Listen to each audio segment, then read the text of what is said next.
I recently rewatched Jim Cummings' unique take on the werewolf genre, The Wolf of Snow Hollow, and was shocked to realize I'd never written a review of it. I've always appreciated this film, but seeing it again only solidified my admiration. Cummings is an independent filmmaker who consistently tackles different genres with each project, and this film is no exception. My introduction to Cummings is a bit strange. I've mentioned this before when reviewing his film The Beta Test, but it bears repeating. He followed me on Twitter when I had filmmaker in my bio, and that led me to discover his first film, Thunder Road. Thunder Road is an emotional, intimate film about a man dealing with the death of his mother. It's a heartbreaking yet heartwarming story that left a deep impact on me. After watching it, I felt compelled to call my own mom, a rare emotional response that only Honey Boy also managed to invoke. Since then, I followed Cummings' work closely, so when I heard he was making a werewolf film, I couldn't contain my excitement. I've always been infatuated with werewolves, from dressing up as one for Halloween to doodling them on blank sheets of printer paper as a kid. Werewolves fascinate me. So when The Wolf of Snow Hollow was announced, I couldn't wait to see how Cummings would tackle his iconic horror figure. True to form, he approached it in a way few others would dare. On a personal note, my family has struggled with addiction, particularly alcoholism, for decades, and Cummings uses the concept of becoming a werewolf as a metaphor for battling alcoholism. His character, Officer John Marshall, is not just hunting a killer, he's grappling with his own inner demons, blurring the line between man and monster.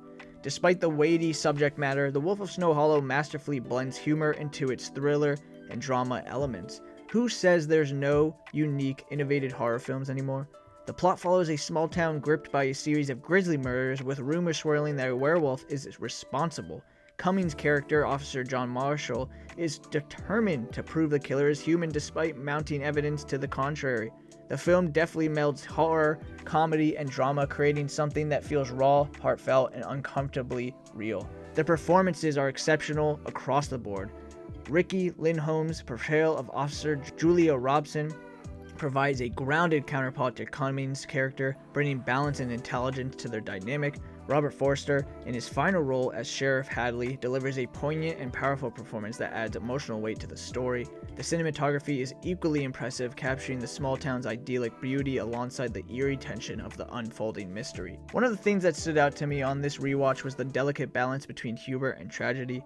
There were so many scenes where I didn't know whether to laugh or feel bad, and I mean that in the best way. The situations are grim, but the dialogue is laced with just the right amount of humor. Then just as quickly, things can turn dark again. Behind every joke is an undercurrent of harsh reality, and that tension keeps you constantly engaged. Cummings walks this tightrope better than most filmmakers in the industry when it comes to dark humor. Now let's delve into the alcoholism narrative. At first, it seems like Cummings' character was a red herring, a way to make us think he might be the killer, but by the end it becomes clear that John Marshall is the real Wolf of Snow Hollow.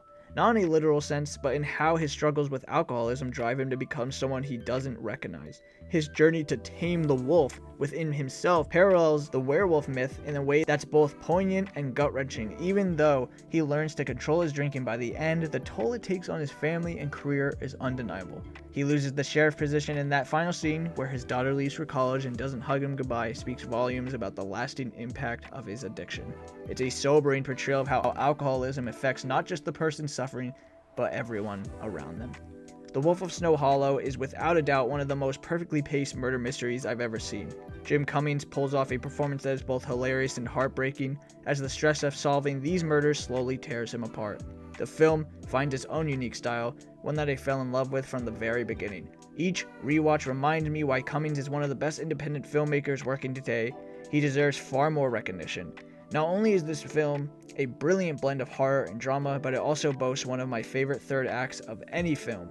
When Cummings' character finally uncovers the true killer, everything from the reveal to the music to the aftermath is pitch perfect. It's one of the most beautifully executed sequences I've seen in any movie, and I get excited every time it starts. It encapsulates the entire film's theme and tone in a powerful, emotional way. In the end, The Wolf of Snow Hollow is an incredible film. It offers the horror elements any werewolf fan would crave, but also delivers an important narrative about addiction and the struggles of a man trying to hold everything together. It surprised me in ways I didn't expect, blending tension, humor, horror, and heart into something truly special. This is one of those films that everyone should see, and one I'll continue to recommend whenever I can. Do your job! Do your job! I am begging you!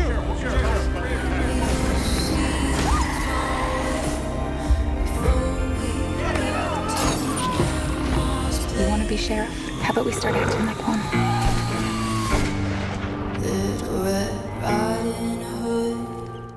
Tune in every Friday for new movie videos. Please like, share, and subscribe. Comment down below what other movies you would like me to do videos on. Thank you, Mom, for editing the scripts for my movie essays. I appreciate you. Till next time, thanks for watching. Catch you on the flip side.